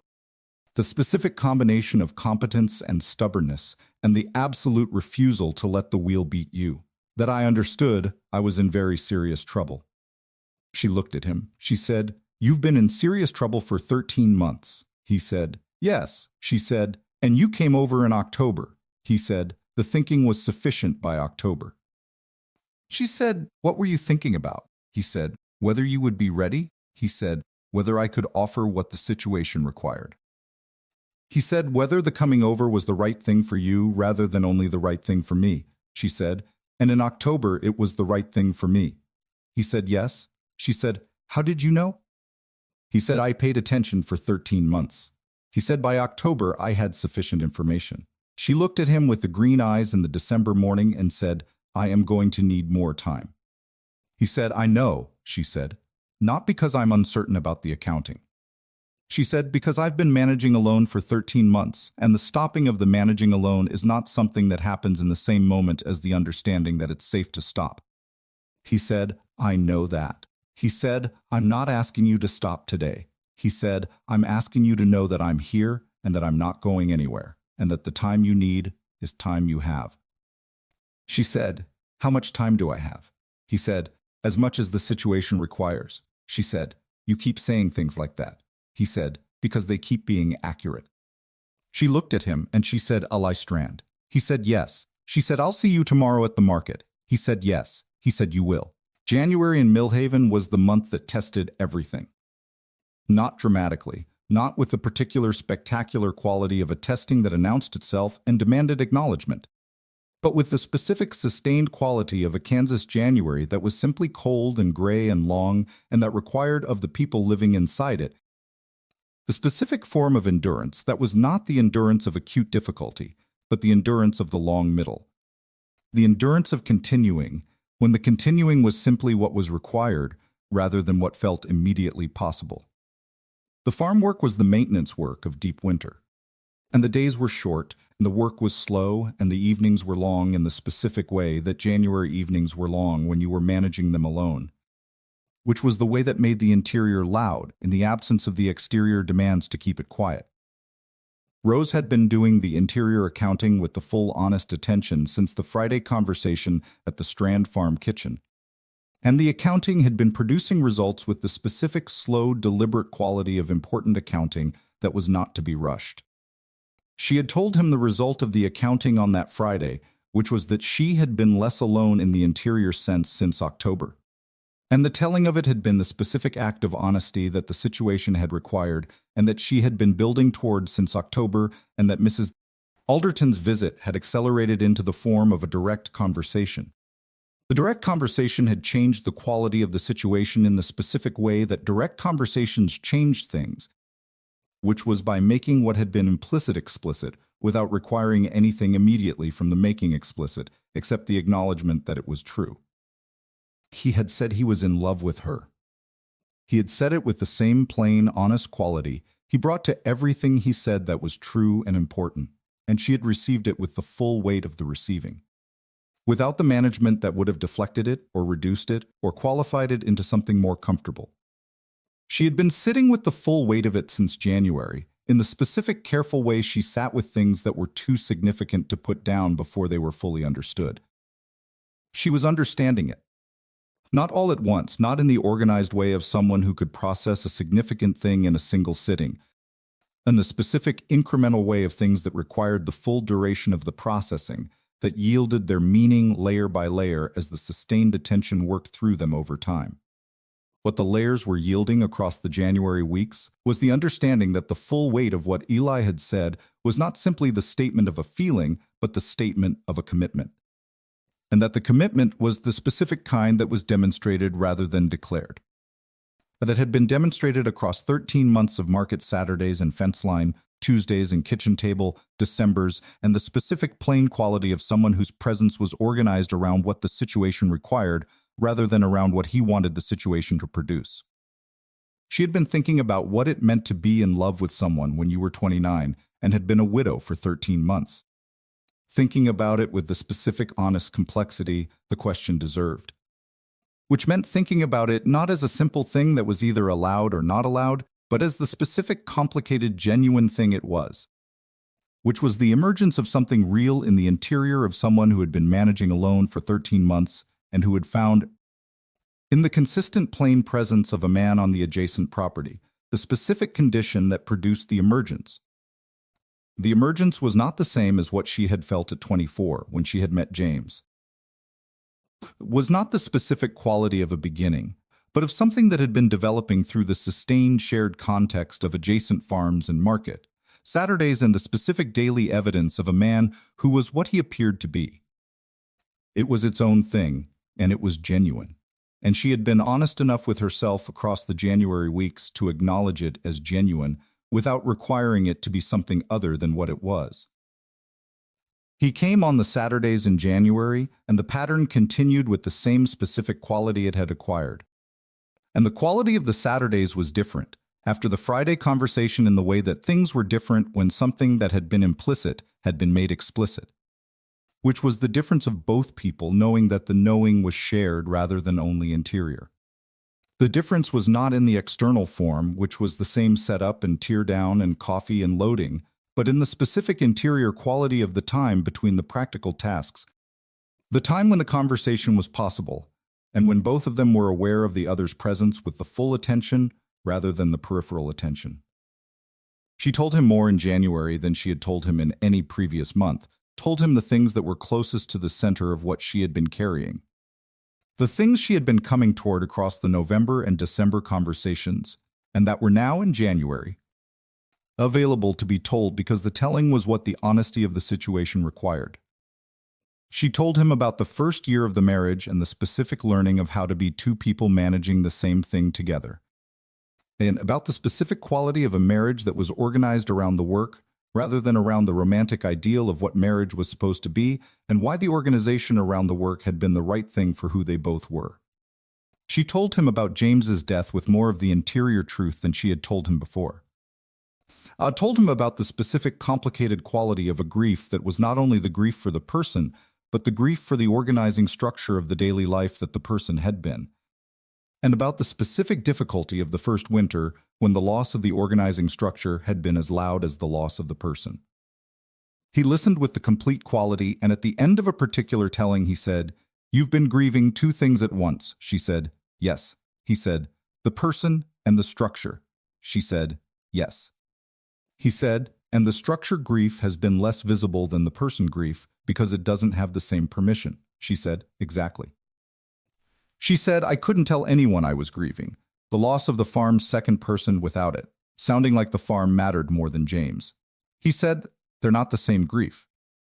He said, "They're allowed to coexist." She said, "I know that intellectually." He said, "What about the rest?"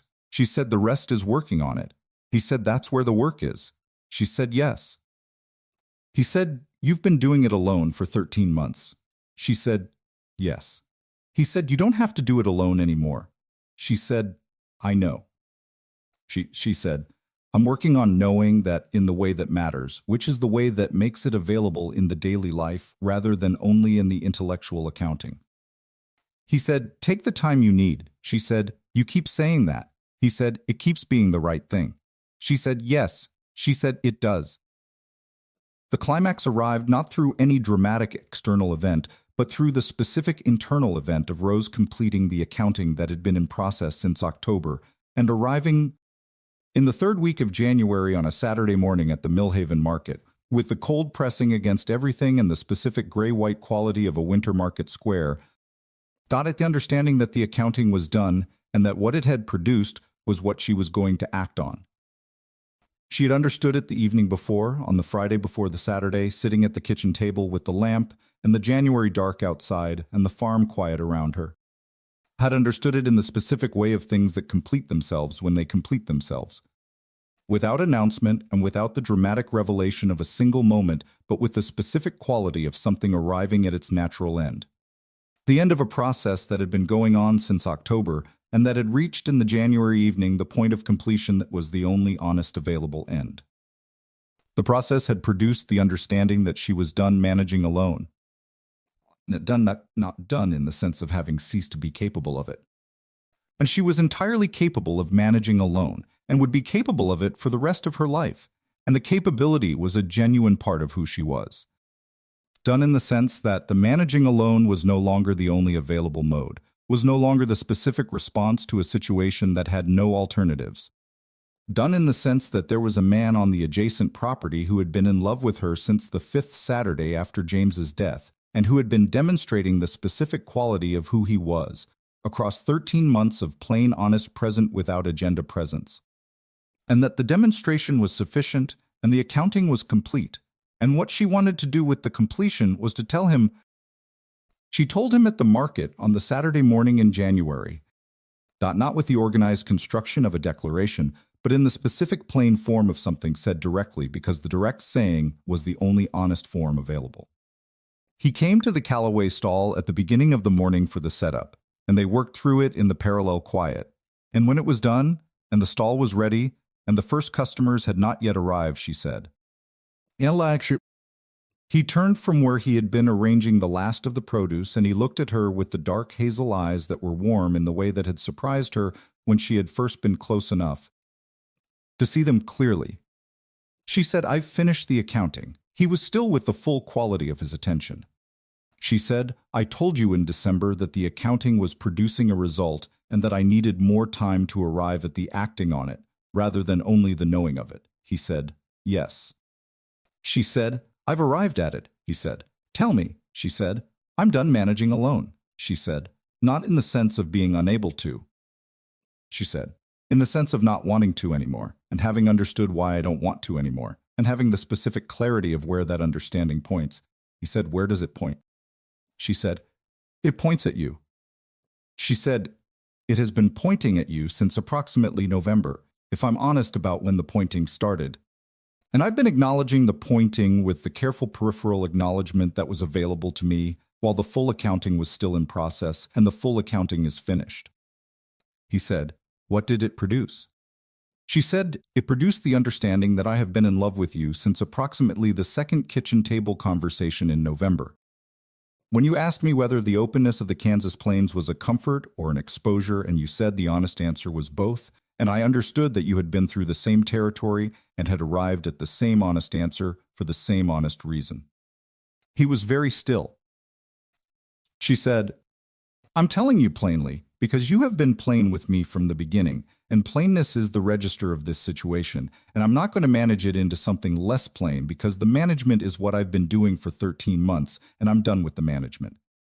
He said, yes. She said, yes. What?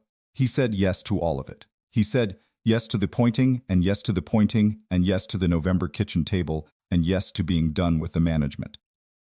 He said yes. She said, that's a lot of yes. He said, it's the accurate response. She said, Eli Strand. He said yes. She said, come to the Callaway farm for supper tonight. He said yes. She said, not the kitchen table for coffee. She said supper. He said, I understand the distinction. She said, good. She said, come at 6. He said, all right. He said it with the specific plain quality that was simply how he said things that were true, and she received it with the same plain quality. And the January market continued around them with the specific ordinary quality of a Saturday that did not know and did not care that something had just been said in the specific corner of the market square that was going to change the shape of two people's lives. He came at 6. She had made the supper with the specific pleasure of someone cooking for another person for the first time in 13 months, which was a different activity from cooking for herself. Had made it with the full attention rather than the minimal attention. Had set the table with the specific care of someone for whom the care was an expression of the occasion rather than a performance of it. He came in from the January cold, and the farmhouse kitchen had the quality she had been missing for 13 months, which was the quality of a space being used for its full purpose rather than for the reduced purpose of one person eating alone. They ate supper and they talked with the specific quality of the conversation that had been developing since October, and that was now in the January kitchen with the supper between them. The conversation of two people who had said what they had said at the market and who were simply in the presence of what the saying had produced, which was the presence of something that had been developing since October and that had arrived in January at its natural form. After supper, he said, "I want to ask you something," she said. "Ask," he said. "I've been thinking about the spring." He said, "I've been thinking about the two farms and what they could be if they were managed together rather than adjacently." He said, "I've been thinking about this since approximately the 3rd month after James died, when I understood what the farm could be with the right sustained management. And I've been thinking about what the right sustained management could look like if the two operations were combined rather than parallel." She said, "You've been thinking about the farms combining," he said. "I've been thinking about the farms and about more than the farms." He said it with the plain quality, and looked at her with the dark hazel eyes, and she looked back with the green eyes. She said, "Tell me about the more than the farms." He said, "The more than the farms is you." He said, "I want to build something with you that is more than two adjacent properties being managed by two adjacent people who help each other on Saturdays." He said, "I want to build something that is the actual thing, the thing that both operations have been missing, which is the organizing structure of two people who are managing the same project together rather than parallel projects alongside each other." He said, "I am asking you whether that is what you want," she said. "Is that a proposal?" He said, "Yes." He said, "But it is a proposal in the specific form of a practical man who has been thinking about the practical dimensions of what he is proposing for 13 months and who is now in a position to make the proposal because the practical thinking and the personal thinking have both arrived at the same conclusion, which is that the thing he wants is you, and what you want to build and what we could build together is better than what either of us could build alone." She said, "That is the most specific proposal I have ever received." He said, "I'm a specific person." She said, "Yes." She said, "You've told me that several times, and you keep being right about it." She looked at him across the kitchen table with the January dark outside, and the lamp between them and the supper plates, and the specific quality of the moment, which was the quality of something arrived at through the sustained, honest work of two people who had each been alone for long enough to understand what they needed, and who had found. And the adjacent property, and the 13 months of Saturdays, and the specific October morning when someone had walked over and lifted the heaviest crate. The specific person and the specific situation and the specific right form of the right thing. She said, "Yes." She said it with the plain, complete quality that was the only honest form available for what it was answering. He said, "Yes." She said, "That is your word." He said, "It contains everything." She said, "Yes." She said, "I know." She said, "That is why it is the right answer." He reached across the kitchen table and took her hands in both of his. The large calloused hands that had lifted the heaviest crate in the October market square and that had been at the fence lines and the stall setup and the coffee bringing and the specific plain, honest presence of a man who had been thinking about coming over for 13 months and who had come over on the morning when the thinking was sufficient, and she felt the warmth of the large calloused hands with the full weight of her attention, without the management, without the peripheral, careful quality of the October and November attention. With the specific, complete quality of someone who had finished the accounting and who was in the presence of the result, which was this, which was exactly this. which was the specific, plain, honest warmth of someone else's hands holding hers in the January kitchen of the Calloway farm, while the winter pressed against the windows and the lamp burned its steady amber, and the farm was around them both and was. In the January evening more than it had been, in the 13 months preceding, more than the sum of its two adjacent operations, more than either of them had been managing separately, which was the specific quality of something that was being built together rather than carried alone. She had been carrying more than she should for 13 months. He had known it from approximately the third Saturday. He had come over in October and lifted the heaviest thing. And everything that had followed from the lifting was the specific evidence of what was available on the other side of the alone, which was this, which was enough, which was everything. February arrived in Millhaven with the specific quality of a Kansas February that was still fully winter, but that carried in the second week the very first intimation of what was coming, which was not warmth itself, but the specific absence of the deepest cold. The specific quality of a temperature that had lost a few degrees of its most serious conviction, and that told the people who were paying attention that the season's most committed position had been reached and was beginning, slowly and without announcement, to recede. It was a subtle thing, the kind of thing that required having been through a full Kansas winter to register. And Rose registered it on a Tuesday morning from the kitchen window with the specific quality of attention she had been directing at the world since October. The attention of someone who was more present in the world they were inhabiting than they had been in the 13 months preceding. She was not managing alone anymore. This was the fact of the February mornings. Not the dramatic reversal of the 13 months that had preceded, but the specific practical daily truth of a changed situation that was expressing itself in the specific incremental way of changes that were real rather than performed. He came in the mornings before his own work and in the evenings after it, and on Saturdays and on the Tuesdays that the fence lines required. And the coming was not the visiting quality of someone who was coming from the outside, but the specific quality of someone whose presence on the Calloway farm was becoming the natural fact of the farm's daily life rather than a notable event in it. The work was different when it was divided between two people who both understood it. Was not easier in the sense of being less demanding, but was better in the sense of being done correctly and completely, rather than done to the minimum required by one person's capacity, which was a different thing and a significant one. She had been thinking about what it meant to have moved from the managing alone to the building together.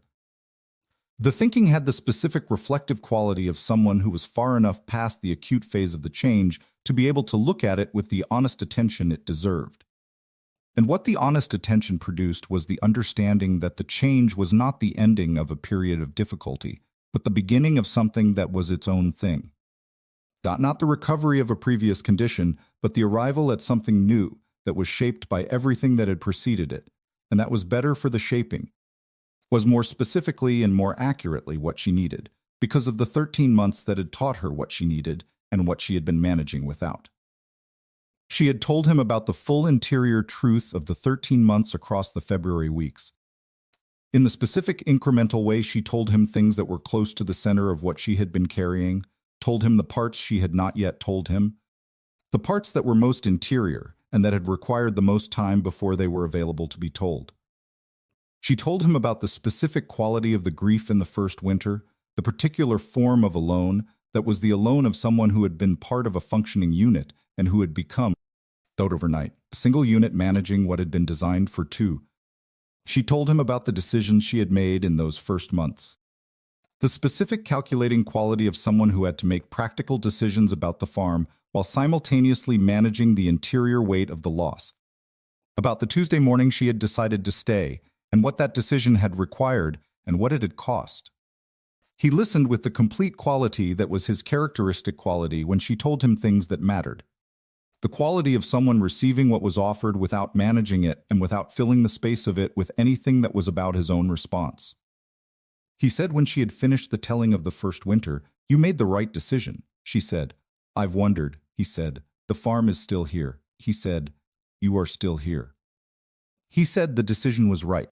She said it was the only decision I could see at the time. He said that's what makes it right.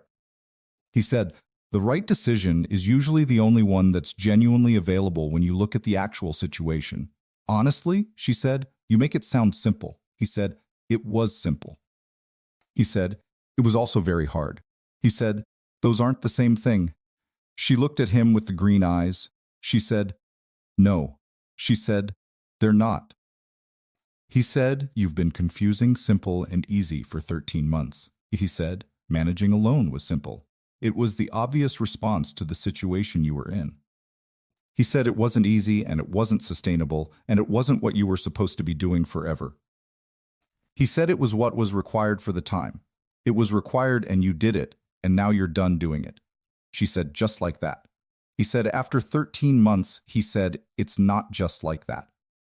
She said, "No." She said, "It isn't." She said it, and she held the January decision and the October crate and the November kitchen tables and the December accounting and the January supper and all of it together in the interior space. And the holding of it together produced the specific quality of something that was complete. It was the complete picture of a period that had been genuinely difficult and that had been genuinely gotten through and that had produced in the getting through. The specific person and the specific situation and the specific understanding that she was sitting with in the February kitchen. The Saturday market in February had the specific quality of a winter market that was still committed to its winter quality, but that had begun to include in the quality of the people who came to it. The specific anticipatory quality of people who were thinking about the spring. She and Eli came to the market, as they had been coming since January, together, which was a change from the separate arrivals of October and November and December, and that had been noted by the Millhaven community with the specific attentiveness of a community that noticed the changes in its members' patterns and that drew from the changes the conclusions the changes warranted. The conclusions were warm on balance. The community had watched Rose Calloway manage alone for 13 months with the specific complicated combination of admiration for the managing and concern for the cost of it. And the community had been noting Eli Strand's help since October, with the specific appraising attention of people who were trying to determine what the help meant and what it was going to become. Mrs. Alderton had come back in the first week of February with more preserved plums and the specific warm satisfaction of a woman whose expressed concern had been relevant to a situation that had resolved in the direction of health rather than difficulty. And she had said, sitting at the kitchen table, that now had the quality of a kitchen table that was regularly used by two people rather than one. That she was glad things were working out, and that Eli Strand was a good man, and that she had always thought so. Rose had said, "Yes," she had said, "he is." And Mrs. Alderton had received the confirmation with the warmth of someone who had been on the right side of the situation all along, even if the expression of the concern had been imperfect, and had finished her tea and departed with the specific satisfaction of a woman who had done her social duty and had seen it produce the correct outcome. She had showed Eli the farm in February in the specific way of someone showing another person the thing they have been managing alone and are now showing as the thing they are building together. Not the tour of someone presenting their work for assessment, but the specific shared attention of two people looking at the same thing together and seeing it with the combined clarity of two people's understanding. He had walked the full property with her on a Saturday afternoon when the market was done and the day was still sufficient. And he had seen it with the comprehensive practical attention of a farmer who understood what he was looking at and who was building from the looking. Spruce's specific understanding of the Calloway farm's current condition and future potential that was the beginning of the spring planning they were going to do together. She had watched him look at the farm and had understood from the quality of his looking that the looking was the looking of someone for whom the farm was already something he was invested in. Not as an acquired asset, but as an extension of the investment he had already made in the person who had been managing it. He looked at the southern field and the fence lines and the drainage situation in the lower section and the barn infrastructure with the focused practical attention that told her he was not seeing an assessment problem, but a project. The specific project that was the farm's future, under the management of two people who understood what it required and who were going to provide what it required together. He asked her to marry him again in February, or he asked her in the form that was the natural next step after the January proposal and the January yes. He asked her when, which was the practical question that followed the yes in the same way that the spring planning followed the winter preparation. With the natural sequence of someone who had said the important thing and who was now ready to organize the execution. She said, "Spring." He said, "Specific." She said, "May." He said, "All right." She said, "Is that too soon?" He said, "No." She said, "Is it not soon enough?" He said, "May is correct." He said it with the plain quality that was his word for things that were right in the way that made them simply the right thing rather than the good thing or the convenient thing. And she received it with the same plain quality and said, "Yes." He said, "Yes," she said, "that is still your word." He said, "It is the right word for this." She said, "Yes." She said, "It is." There is a lesson in Rose Calloway's story that belongs to everyone who has been loading the wagon alone for too long. Everyone who has looked at the heaviest crate and braced their whole body against it and dragged it rather than lifted it. Every Saturday, for more Saturdays than they can count, and who has been doing it because the asking for help was the specific vulnerability that felt more costly than the dragging. The lesson is not that the dragging was wrong. The dragging was what the situation required, and Rose Calloway did it correctly and consistently for 13 months, and the farm was still standing, and the accounts were still in order, and the crates were still getting loaded and unloaded. And the doing of the hard thing for as long as it needed to be done is not a failure. It's a specific form of strength that is available when there is no other option, and that deserves its own acknowledgement. But the lesson is about what happens when someone walks over. Not the person who offers and waits to be accepted. Not the person who makes the help into an occasion that requires you to manage the receiving of it, alongside the difficulty of the thing you were already managing. The person who walks over and lifts the heaviest thing without asking, who has been paying attention long enough to know where it needs to go before they lift it. Who does the thing and stands beside you while the releasing of the weight produces the thing that the weight had been holding back. And who says nothing because they understand that the thing being released is not about the crate, and that the silence is the right response to something that has been waiting 13 months for exactly this form of release. That person is telling you something specific about who they are. Something that no declaration and no grand gesture could have communicated as clearly as the specific plain act of seeing what you are carrying and choosing, without ceremony and without requirement. Help carry it. They are telling you that they have been paying the right kind of attention, that the attention has been sustained across sufficient time to be comprehensive rather than partial. That what the attention has produced is not the general impression of a person in difficulty, but the specific understanding of this person, this situation. That this specific heaviness in this specific crate that is too much for one person's frame every Saturday for 13 months.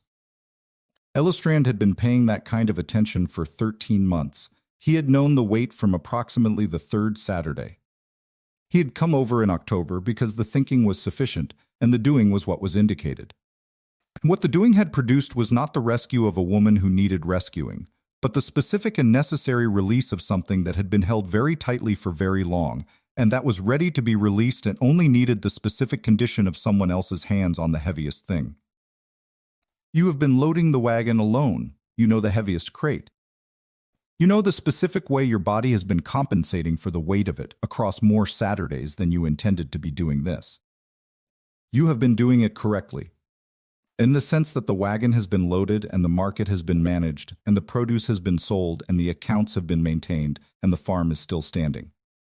And the correctness of the doing is real and is significant, and is the evidence of who you are when the only available option is the one that requires everything you have. But some burdens are not meant to be carried alone, not because you cannot carry them. You have demonstrated beyond any reasonable doubt that you can. But because the carrying of them alone has a cost that accumulates in the specific invisible way of costs that are paid daily and that are never fully accounted for until the day someone else lifts. The heaviest thing and the releasing of the weight produces the thing you did not know you had been holding back. You are allowed to let someone lift it. You are allowed to stand with your empty hands in the space where the heaviest thing was and feel the full weight of what the releasing means, without managing the feeling into something more comfortable or more publicly acceptable or more appropriate to the occasion. The tears are not about the crate, and you do not have to explain what they are about. The person who walked over already knows. They have been watching long enough to know. They lifted the crate because of what they knew.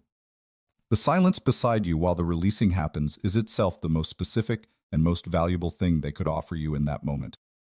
The silence of someone who understands that the right response to something that has been held very tightly for very long is not words, but presence. The specific, plain, patient presence of someone who has been paying attention and who is not going anywhere. Let them stay. Let them come back on the next Saturday. Let them bring the coffee without asking, because they have been paying attention long enough to know how you take it. Let them come to the fence lines and the kitchen table and the spring planning. Let the building together be what it is, which is better than the carrying alone in every specific way that matters. Which is not the romantic ideal of two people completing each other, but the specific honest truth of two people, whose combined management of the same practical project is more than the sum of its parts. Who have each been enough alone, and who are, together, more than enough. You were not meant to carry this alone. The wagon was designed for two people. The heaviest crate was always going to require someone else's hands eventually. And the person who walked over and lifted it without being asked was not doing you a favor in the social sense. They were simply seeing what the situation required and being what the situation required, which is the most specific and most lasting form of love that is available to one person from another. Let them lift it. Let yourself be lighter.